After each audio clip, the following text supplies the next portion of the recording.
Good afternoon, everyone. Welcome to this webinar entitled The Basic Fetal Heart Scan, a Systematic Approach to Screening for Congenital Heart Disease, presented by Michela Perez. The AIUM is accredited by the ACCME. This webinar is designated for one AMA PRA Category 1 credit. By the conclusion of this webinar, participants should be able to discuss current guidelines and evaluation for basic fetal heart screening, review normal sonographic features and appearance of the fetal heart, identify the sonographic appearance of abnormalities, and describe imaging optimization techniques and pitfalls. As an ACCME accredited provider, it is the AIUM's policy to ensure that the contents and quality of this activity are balanced, independent, objective, and scientifically rigorous. All individuals who are in a position to control the content of an educational activity are required to complete a disclosure form. All disclosures are reviewed by the AIUM, and any conflicts of interest are resolved or managed prior to an activity. Michela Perez and Darcy Belito de Luna have no disclosures. At the conclusion of this webinar, you will be able to access the CME test and evaluation located on the AIUM website. Participants who complete the post-test with a grade of 70% or higher will be awarded one CME credit. For more information on accessing the CME test and claiming credit, please refer to the handout provided in the dashboard on the right side of your screen. Credits for this webinar are approved for physicians, sonographers, and radiologic technologists. During today's presentation, if you have questions for the presenter, you may type them into the question box on the right side of your screen. You will be able to submit questions throughout this webinar, but the presenter will not begin answering until the end of her presentation, at which time she will answer as many questions as possible. A recording of this webinar will be available on the AIUM website. And now I'm pleased to present Michela Perez. Hello, everyone. I want to say thank you to AIUM and also to Darcy for having me as a webinar presenter today. So as we all know, congenital heart disease is the leading cause of infant mortality. So this mostly attributes to structural cardiac abnormalities, most frequently missed during a routine prenatal ultrasound. So here are just a few helpful techniques, also tips when evaluating the fetal heart and pearls for an effective screening. I have no disclosures.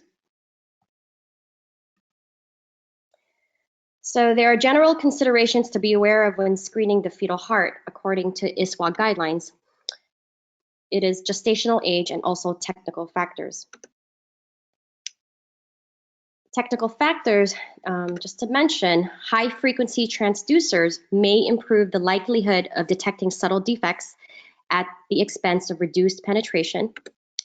Also, low-frequency transducers provide adequate penetration, which is also appropriate for your elevated body mass index patients or even difficult-to-scan patients.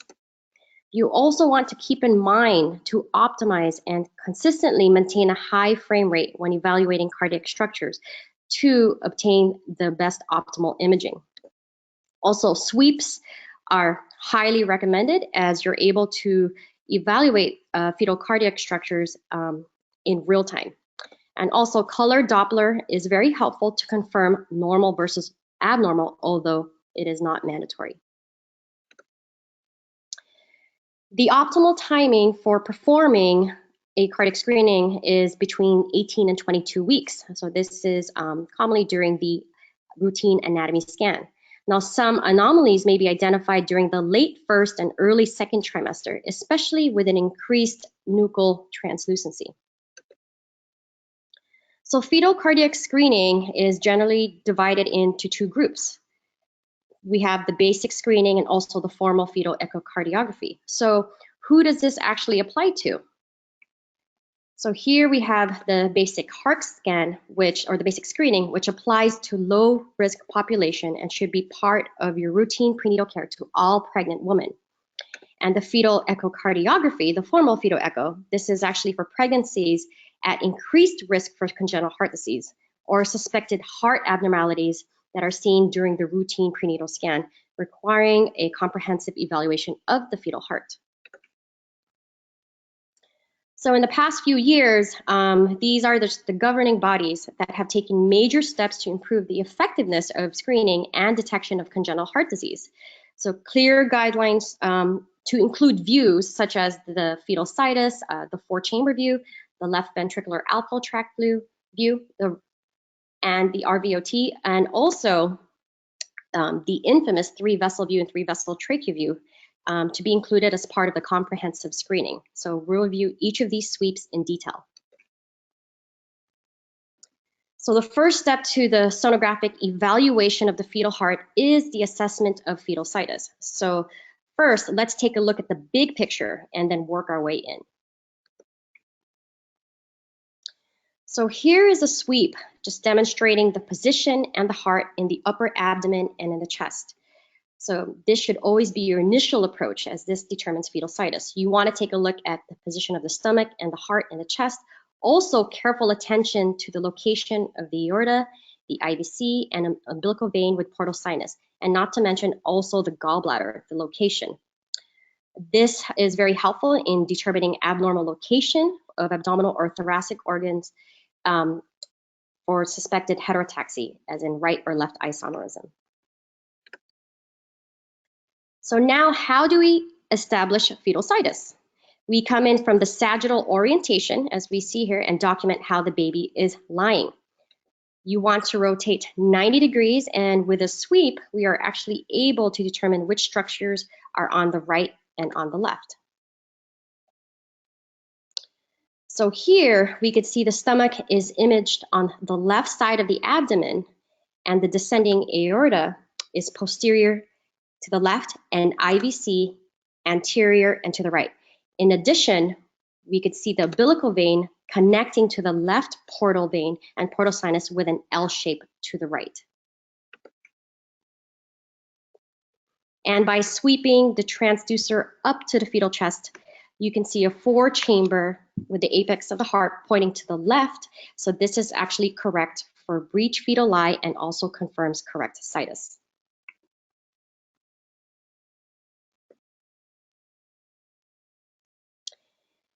Now, when evaluating cardiac access and position, you want to draw a line down the middle, traversing through the right ventricle. The majority of the heart is on the left side and apex leftward with symmetrical lungs.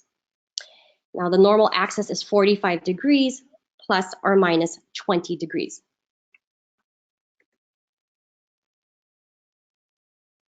So what do we actually see here? So here we see just a normal 4-chamber, normal for comparison, and here has a normal axis of 45 degrees. As you look here in this clip, we can see that it's obviously a completely abnormal axis with the heart deviated over towards the left side. So this is about a 90-degree axis deviation. So this is clearly abnormal. So left axis deviation greater than 65 degrees is the most common axis anomaly. So this is associated with congenital heart disease, most especially conotruncal abnormalities such as common arterial trunk, double outlet right ventricle, tetralogy of Fallot, Ebstein's, pulmonic stenosis, and coarctation of the aorta.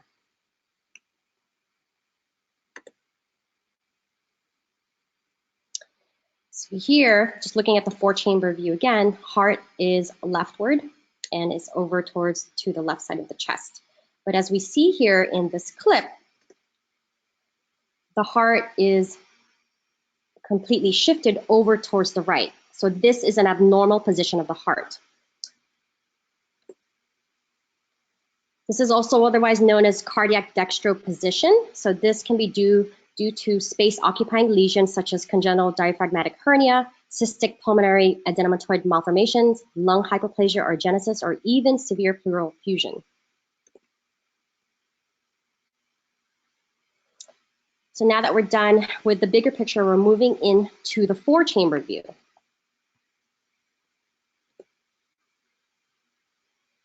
So the 4-chamber view is the most obtainable view during a routine prenatal ultrasound and can be achieved about 95% of fetuses at 18 weeks. The 4-chamber view detects numerous major defects, and the sensitivity is about 39%, and this is with a low-risk population.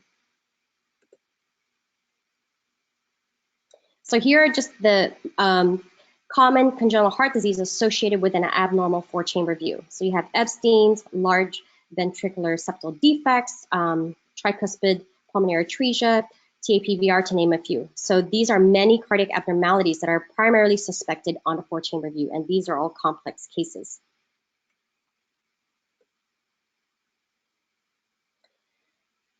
So when looking at the 4-chamber, the heart should occupy 1/3 of the chest. So this is actually assessed as surface area, and circumference is about 1/3 to 1/2 of the thoracic cavity in the transverse view.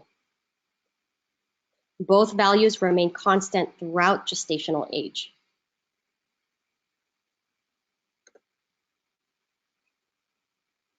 When looking at the 4-chamber in real time, you also want to assess for any absence of pericardial effusion and pleural effusion. Also, you want to assess how the function of the heart, making sure that it's a regular danceable cardiac rhythm, and heart rate 120 to about 160 beats per minute. So here, sometimes you can see a little bit of fluid surrounding the heart, and that can be normal. Now, if you're unsure if the hypoechoic space you see is pericardium versus pericardial effusion, why don't you go ahead and just turn on your color Doppler? Since pleural effusion is moving fluid, it will fill with color, as we can see here.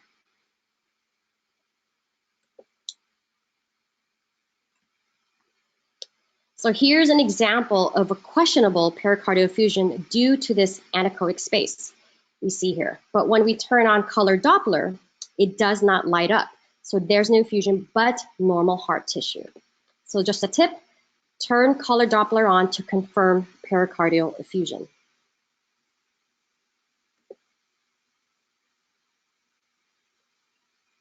So here are the different angle of acquisitions of 4-chamber views that we commonly see.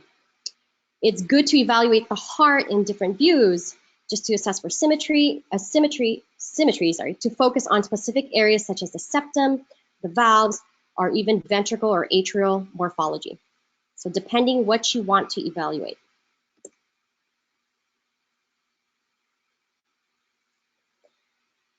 So when looking at the heart, you want to make sure that the right and the left side of the heart should be symmetrical and also equal size and width. But during the late 3rd trimester, the right ventricle may appear enlarged compared to the left ventricle. This can be a marker for coarctation or any other cardiac abnormalities. On the other hand, the 3rd trimester disproportion can also be a normal variant. What you can do, if there's any suspicion for asymmetry, assess the chambers in different views, which can help in confirming chamber disproportion. So another tip, utilize different scan angles when assessing for symmetry.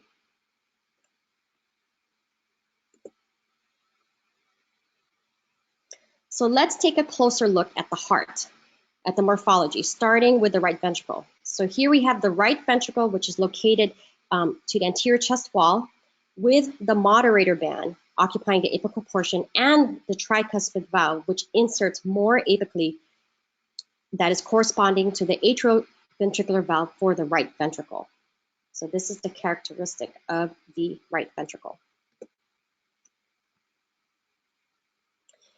And here's just a subcostal view of the fetal heart showing the heavy trabeculations of the right ventricle and the apical insertion of the chordae tendineae of the tricuspid valve to the right ventricular wall, which is also an important morphologic characteristic of the right ventricle.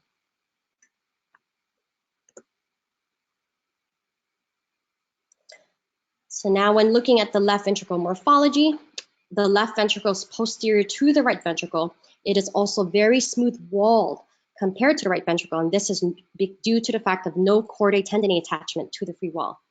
It is also conical in shape, which makes up the apex of the right ventricle, and also the mitral valve, which is the corresponding atrioventricular valve for the left ventricle.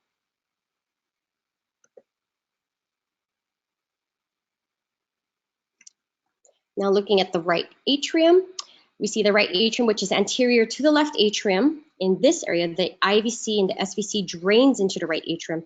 Also, the coronary sinus drains into the right atrium. Sometimes we are able to see the coronary sinus in the 4-chamber view if it's dilated. So because of this, it courses along the atrioventricular groove of the left atrium. We could actually see if it's enlarged on the 4-chamber view. We are also able to see sometimes the eustachian valve. So the eustachian valve, this is just a normal anatomic finding. This is located at the opening of the IVC. Now, if prominent, we are able to see it in a 4-chamber view. This directs highly oxygenated blood originating from the ductus venosus to the foramen ovale. And this can sometimes be mistaken for the flap of the foramen ovale. So that's something to keep in mind. This is also commonly seen in the bicaval view.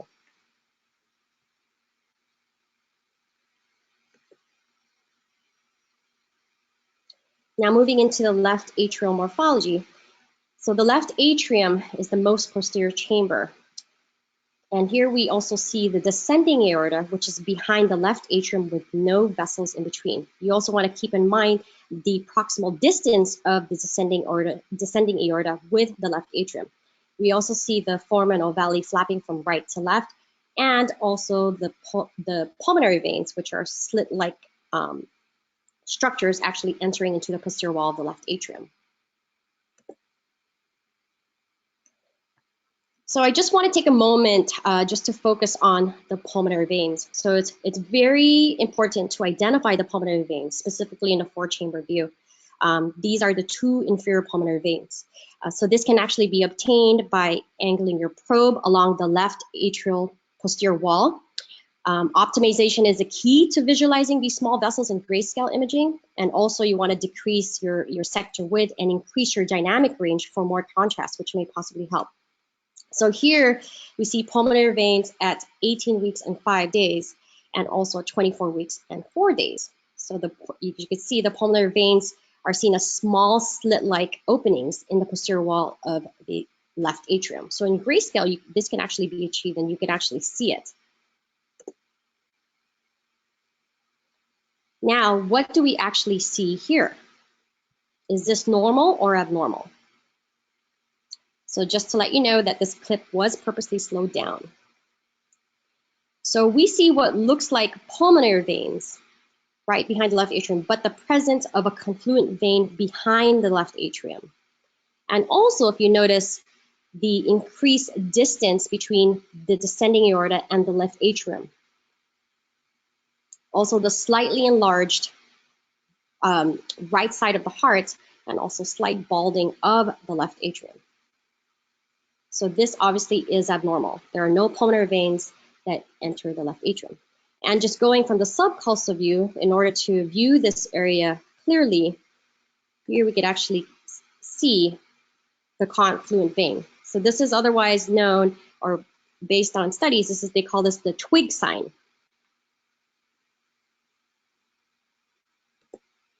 And that's something to keep in mind when actually taking a look at the pulmonary veins. And applying colored Doppler, you can see what may appear like true pulmonary veins draining into the left atrium and can get interpreted as normal, most especially if color settings are not optimal. In this case, identifying the pulmonary veins in grayscale and making sure you see the slit-like openings into the posterior wall of the left atrium was key in identifying this abnormality. And of course, this ended up being a total anomalous pulmonary venous return infracardiac.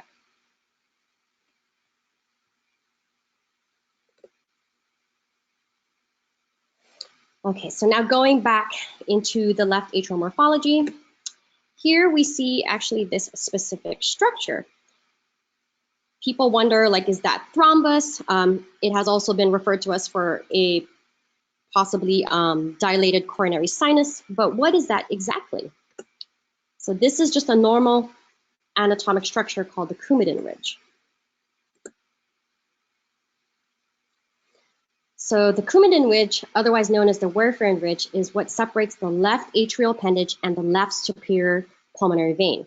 This can actually be frequently seen on the left lateral wall of the left atrium, as we could see here. Now, lack of mobility and characteristic location just helps distinguish it from an abnormal finding. What you could do also is turn on color, and you could see the left superior pulmonary vein tracking adjacent to it.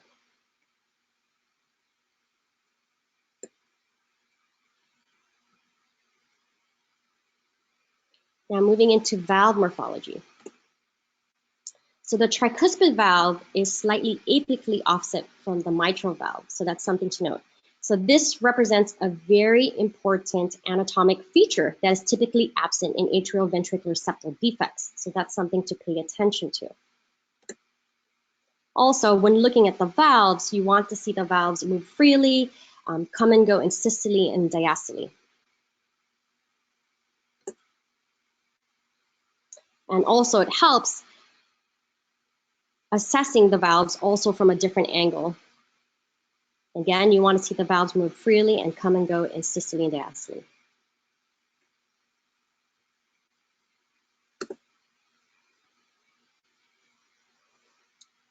Now, in this clip, is this a normal or abnormal?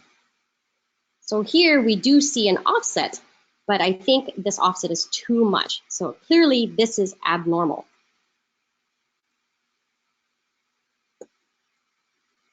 Now, in comparison with the normal four-chamber, here we see the tricuspid valve, that's a normal offset, but in this case, here we have the tricuspid valve, which is closer to the apex of the heart.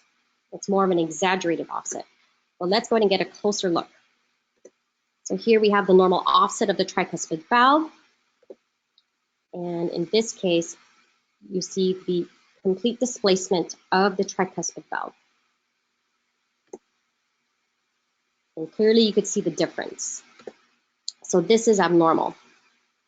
And with colored Doppler, here we're actually able to see the regurgitation due to the defective valve. So this ended up being a mild form of Ebstein's anomaly.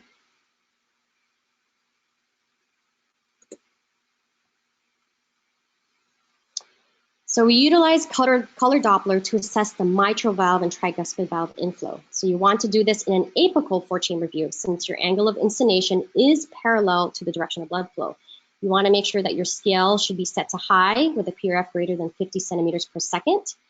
You also want to keep the color box small to maintain a high frame rate, and flow should be from the atria to the ventricle. And normal flow is smooth laminar flow with no evidence of leakage.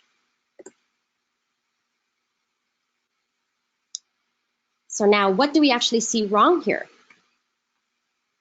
With color Doppler assessment of this four-chamber, we can see moderate tricuspid regurgitation. When you see this, you want to think, well, is there a problem with the atrioventricular valve, or is there a problem that's downstream causing the increased pressure? And so here's in grayscale, and as you can see, this is due to the defective valve. And this ended up a thickened tricuspid valve with regurgitation. So again, valve should come and go with the cardiac cycle.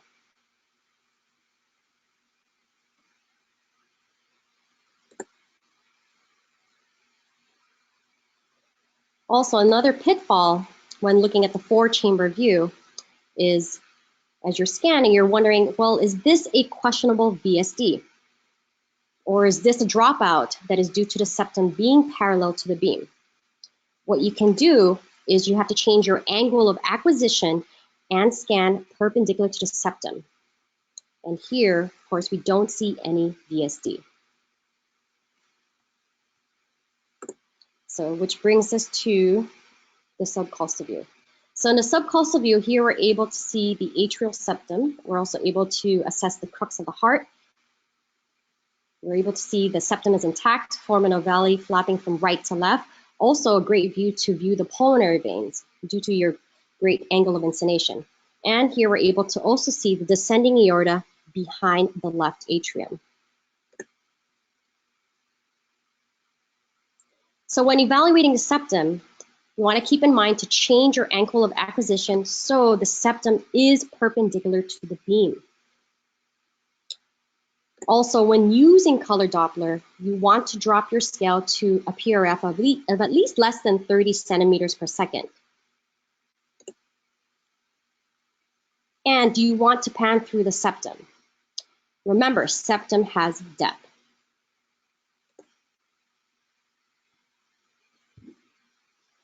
So in this subcostal clip of the heart, we can see a normal interventricular septum on grayscale.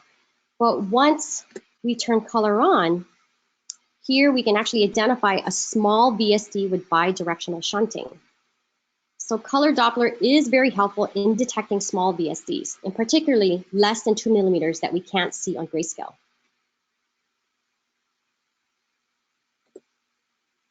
So again, optimize your scanning angle and turn on color Doppler to assess for septal defects, especially the small ones.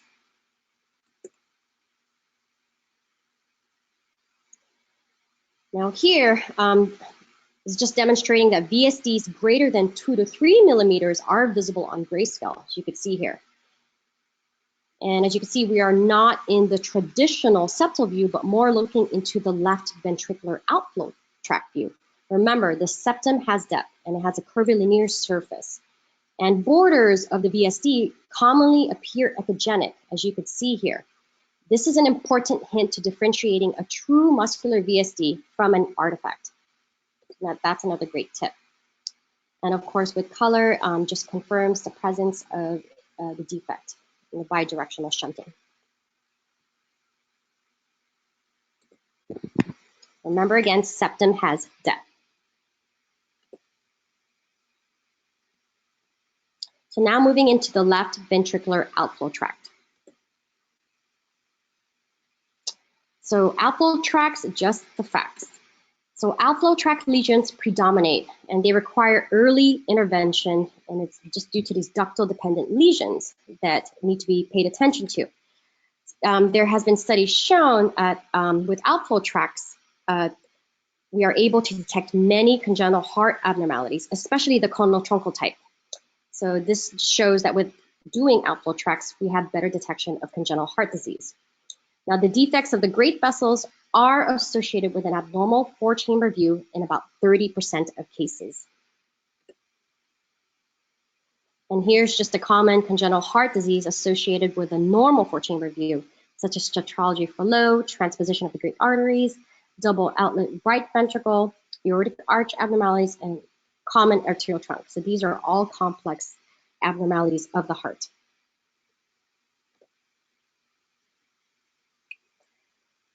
So just going through the normal structures of the left ventricular outflow tract. So here we have the left ventricle, the ascending aorta, aortic valve, the ventricular septum, right ventricle, left atrium, mitral valve, and the descending aorta right behind the left atrium.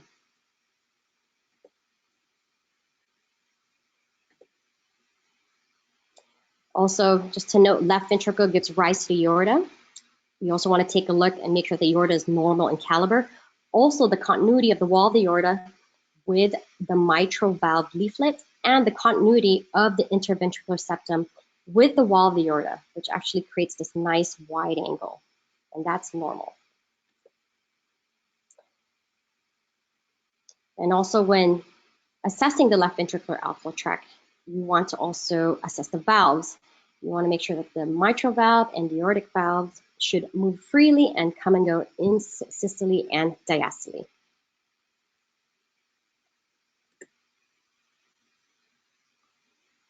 Now, when evaluating the left ventricular outflow tract with color Doppler, scale should be set to high with a PRF greater than 50 centimeters per second. You want to keep your color box small to maintain the high frame rate, and flow should be from the left ventricle to the aorta. Now, normal flow is smooth laminar flow with no evidence of turbulence.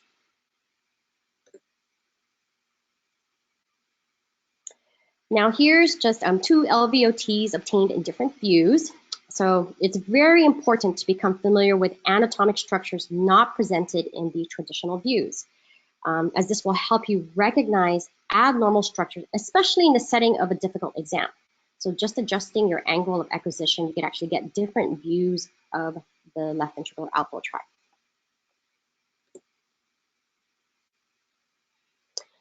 So here's a sweep from the subcostal view in which the beam is perpendicular to the septum.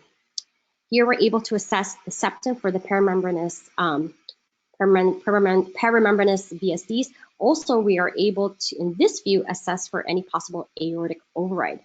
We're able to see the continuity of the anterior wall of the aorta with the interventricular septum, and also the posterior wall of the aorta with the mitral valve.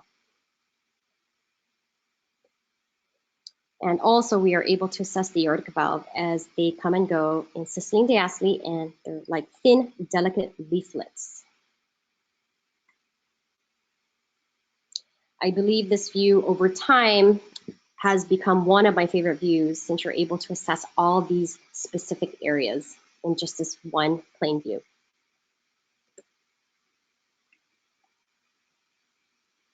And with color Doppler, to assess flow across the aortic valve, you want a high PRF of greater than 50 centimeters per second. Also, you want to assess the septum, utilizing a low PRF of less than 30 centimeters per second. And normal flow is smooth laminar flow through the aortic valve.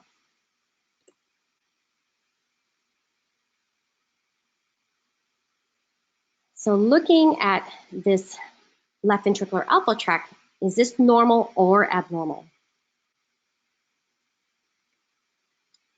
Here we could actually see the valves, but it does not look like they're coming and going with the circulation, almost like they're staying in view. Now let's go ahead and get a closer look. So this ended up having thickened and doming of the aortic valve. So this is clearly abnormal.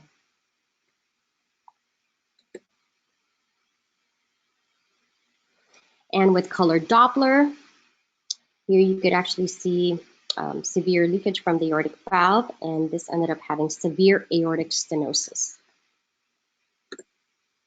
Again, you want to pay attention to the valves, and you want to see them come and go with insystole and diastole.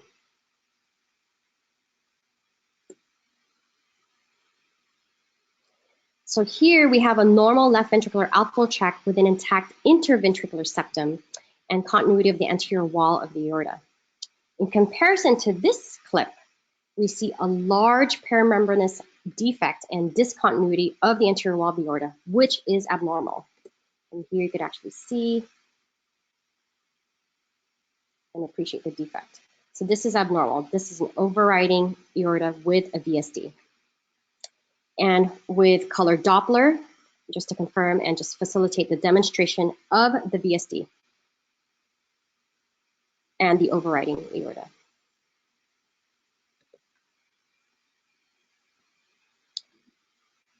Now moving into the right ventricular outflow tract.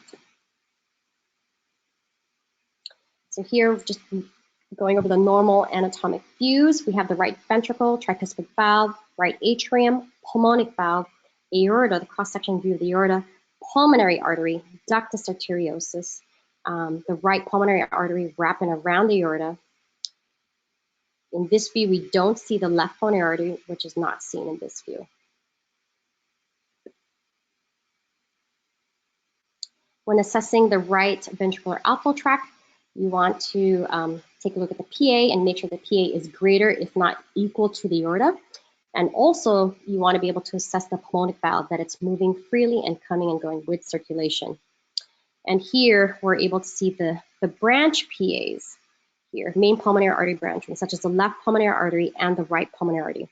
These are important anatomic characteristics that differentiates it from the ascending aorta. So this is very important to note and remember.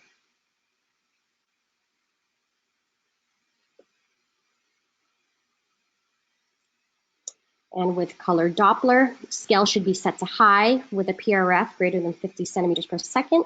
You also want to keep the color box small to maintain a high frame rate, and flow should be from the right ventricle to the PA. And again, normal flow is smooth and laminar flow.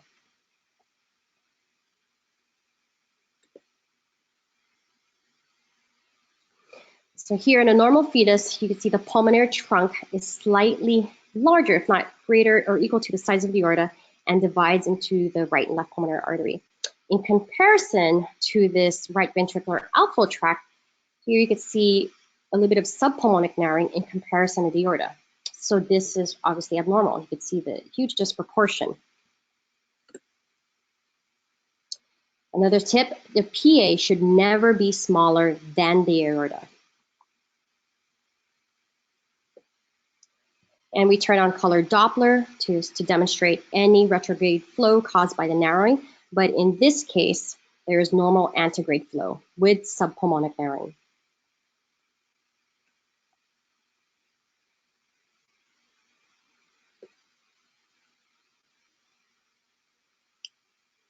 So here is a sweep, crossing of the great vessels, otherwise known as a sweep, starting in the subcostal view and going into the long axis of the right ventricular outflow tract.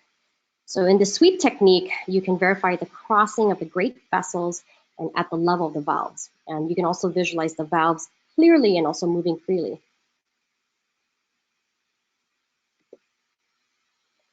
Another tip, great vessels should cross at the level of the valves. And we'll actually break down this clip as it is moving kind of quickly here. So this is also one of my favorite views, as we're able to see the valves moving. We're also able to determine crossing.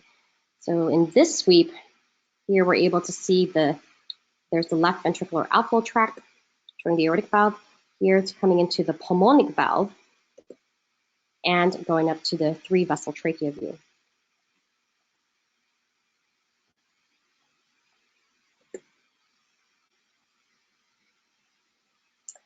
And color Doppler is particularly helpful in this view. So as you sweep through the great vessels, they actually display different colors, which confirms the crossing.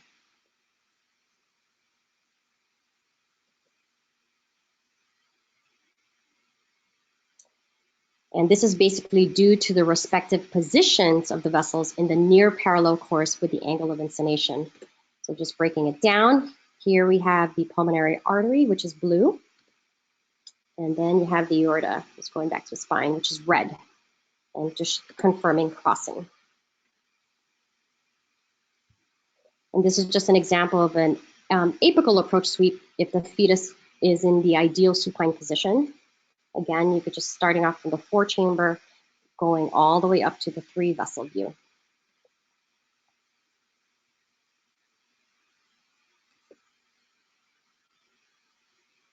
And just breaking down the sweeps. Here we have the normal 4-chamber, the left ventricular outflow tract, and going up higher to baby's neck, you see a 3-vessel view. So it's a very helpful technique when actually evaluating the heart with just a single sweep. So here this was a case that one of the sonographers came and was actually explaining, well, I can't seem to get the crossing. I don't know what's wrong. So here, as you can see, we see what looks like a 4-chamber view, but we are unable to see that crossing as we go up to the neck. So obviously this is abnormal. We don't see any vessels crossing. And this baby ended up having transposition of the great arteries. So here you could actually see going from an angle, an oblique angle, you're able to capture the parallel orientation of the great arteries from the right ventricle. The aorta is arising from the right ventricle, and the pulmonary artery arising from the left ventricle.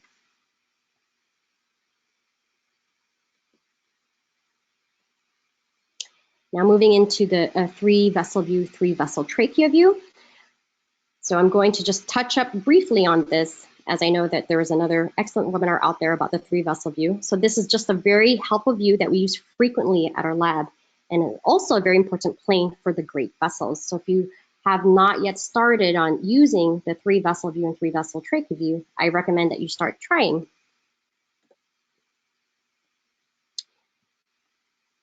So the 3-vessel trachea view is very helpful view, as it's able to detect abnormalities in the upper mediastinum.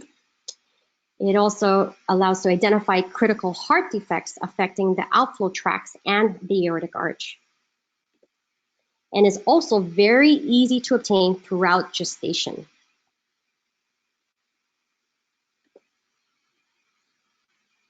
Now, how do I actually get the 3-vessel view? First, you want to obtain a 4-chamber view and move cephalad. And here you can actually see in this clip moving into the 3-vessel view. Now, how about the 3-vessel trachea view? You want to angle your probe a few millimeters towards the fetal head.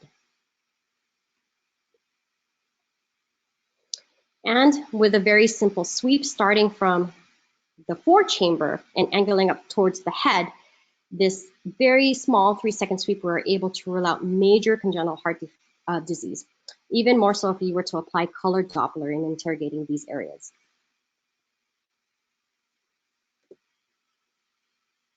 So just reviewing the anatomical components of the 3-vessel view. So here we have the main pulmonary artery, which continues to the ductus, the ascending aorta. We have the superior vena cava, and as well as the trachea. Now, in order to remember this better, otherwise we could call this PAST. So the pulmonary artery, aorta, SVC, and the trachea.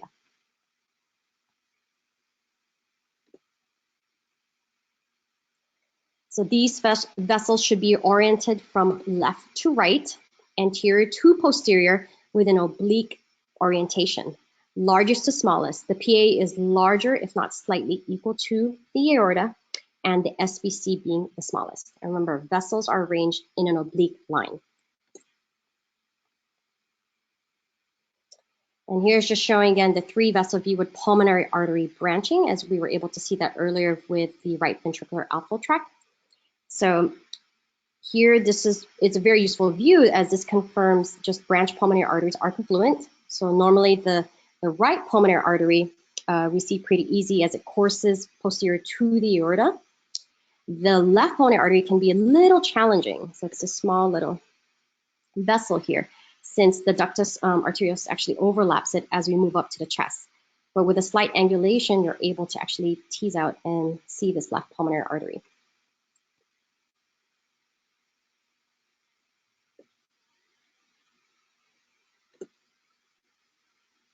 So moving a few millimeters from the 3-vessel view and slightly oblique, we move into the 3-vessel trachea view.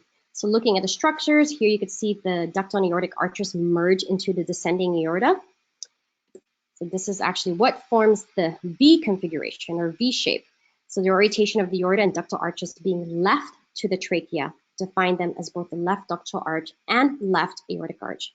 So this is a view that you're able to detect arch anomalies, which I'll actually mention in the next few slides.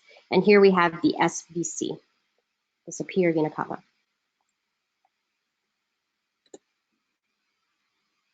And not to mention the trachea. It's always good to note where the trachea is at when looking at the 3-vessel trachea view. And the thymus, which is also very helpful to detect, as an absent or a hypoplastic thymus is also a marker for CHD, specifically deletion 22q.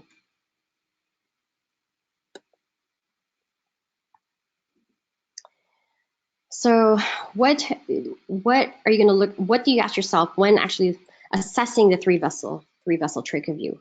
You want to ask yourself, are the configuration of the vessels correct? Is PA greater, if not equal to the aorta, and the aorta greater than SVC in size? Is there a correct number of vessels, which there should be only 3 vessels? Is flow direction towards the descending aorta? And is it a correct arch-sidedness? So when looking at flow direction of the 3-vessel view, it is antegrade flow in both great vessels, and this should be smooth laminar flow.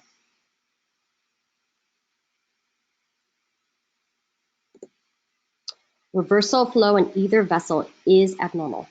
So that's something to keep in mind when looking at the 3-vessel and 3-vessel trachea view. Now, if you see any reversal flow, then this will prompt you to interrogate all the remaining vessels or remaining views of the heart.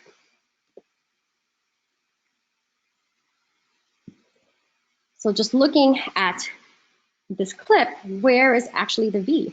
So here we see a normal 3-vessel trachea view, just for comparison. And we have the trachea here, but we actually see a U configuration. So this shows a right aortic arch with a transverse aortic arch to the right side of the trachea, therefore forming this U configuration. So this is abnormal.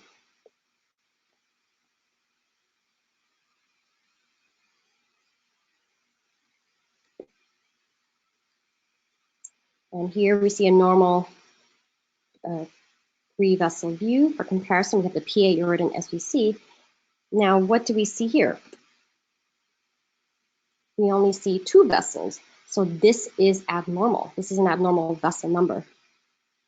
This ended up being a transposition of the great arteries. So as we further scan a little bit inferior to where we were at earlier, as we look, there are 3 vessels actually present, but configured abnormally. So here we have the PA, aorta, and the SVC. We have the aorta, which is anterior, the pulmonary artery, which is posterior, and you can identify the branch pulmonary arteries in SVC. So that's how we're able to determine this is the pulmonary artery. And here's the SVC. So this fetus has transposition of the great arteries. So this is abnormal configuration of the 3-vessel view.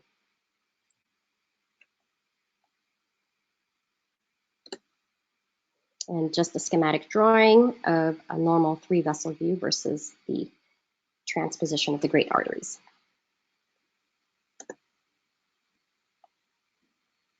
So just a few key points to keep in mind when screening the heart. You want to recognize normal structures in order to recognize the abnormals. You also want to pay close attention to the valves. Remember, valves come and go. Also, the importance of including outflow tracts and a 3-vessel view and 3-vessel trach view in your studies. Also, sweeps are very, very helpful as we're able to evaluate the cardiac structures in real time. Also, don't be afraid to use color Doppler. If color Doppler is something that you're not used to actually applying, practice makes perfect. And with every scan that you do, you could actually apply color just to and try to practice. Also, utilize different scan plays and techniques and to adjust the correct angle of excision in which you're able to, depending what structure you're trying to evaluate. Thank you.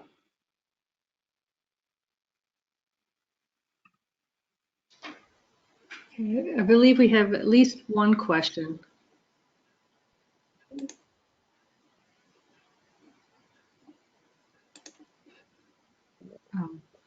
Do you see it, Michelle, or should I? Yes. Okay. Should the LVOT and the right ventricular outflow tract be obtained on all scans? Yes, according to the guidelines currently with AIUM guidelines and also the ISMA guidelines, the LVOT and the RVOT are part of the basic screening guidelines. They should be included on all scans.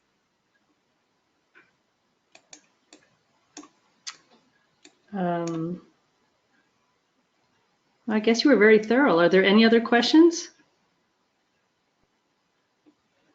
Here we go.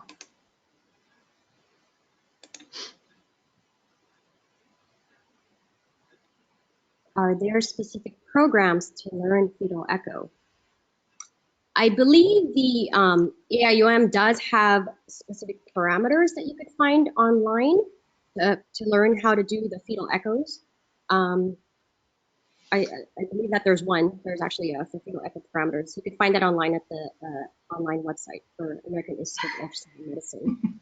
Very helpful resources on there. It looks like there's another question. What length of cineclips do you recommend as sweeping through the heart? I would say around 3 seconds. 3 seconds, 3 to 4 seconds when actually sweeping through each view. Hopefully your institution has a really good archive system so nothing breaks down due to the amount of clips that you'll take. Also, does 3D help in fetal echo? 3D may be very helpful to include as a supplement to fetal echo. As you know, with 3D, we are able to see structures, but the only downfall I feel with 3D is that the resolution does get distorted. Any other questions? Oh, here, there's more. You should, yeah. Yes, I didn't see it. I'm so sorry. Is it mandatory to 3D scan? It is not mandatory, but studies have shown that it is very helpful to include as part of your scan.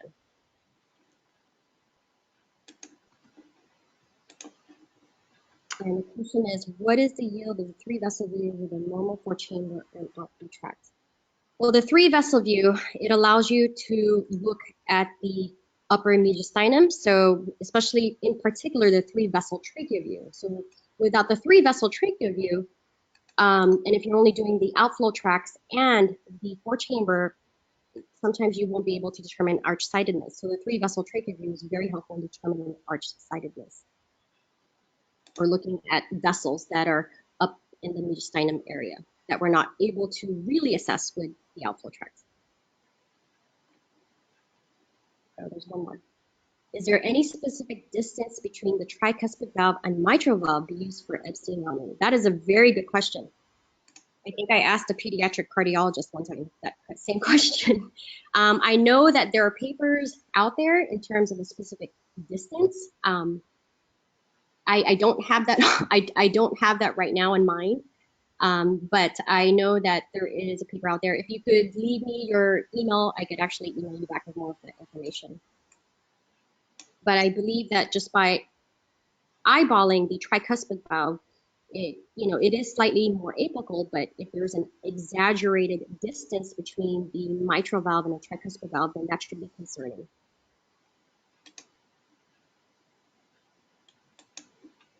Okay. That's pretty much it. I think we have a few more questions rolling in. Wow. I don't know if there's a delay getting them to you. If doing the 4-chamber and outflow tracts with 3-vessel view, is it important to get the long axis of the arch and ductal arch for screening? It is important to include for the detail examination. So for example, with fetal echo, it's very essential to include those views. With the basic views, I believe the 4-chamber just with the outflow tracts and the 3-vessel view is what is actually going to include. But getting the long axis of the arch and the ductal arch, that is more for a comprehensive review. So that's more of a fetal echocardiography formal scan. I hope I answered all the questions. And then we have one that someone's saying they're still a little confused on how to determine PDA. I'm still confused on how to determine the patent ductus arteriosus. Is that what they're talking about? The patent ductus arteriosus? You mean to determine between the ductus arteriosus and the...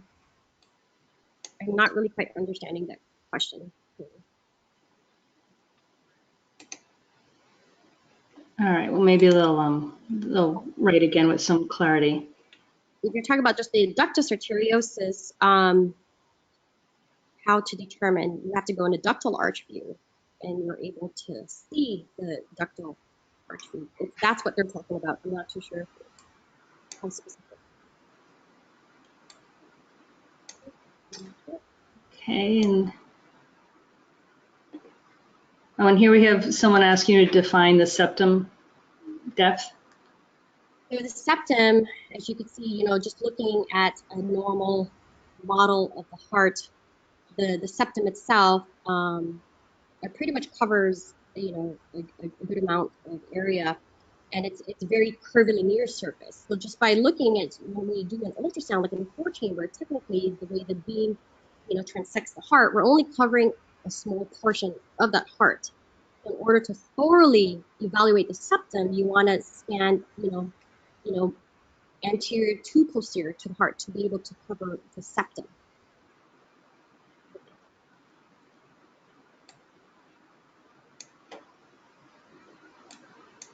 All right.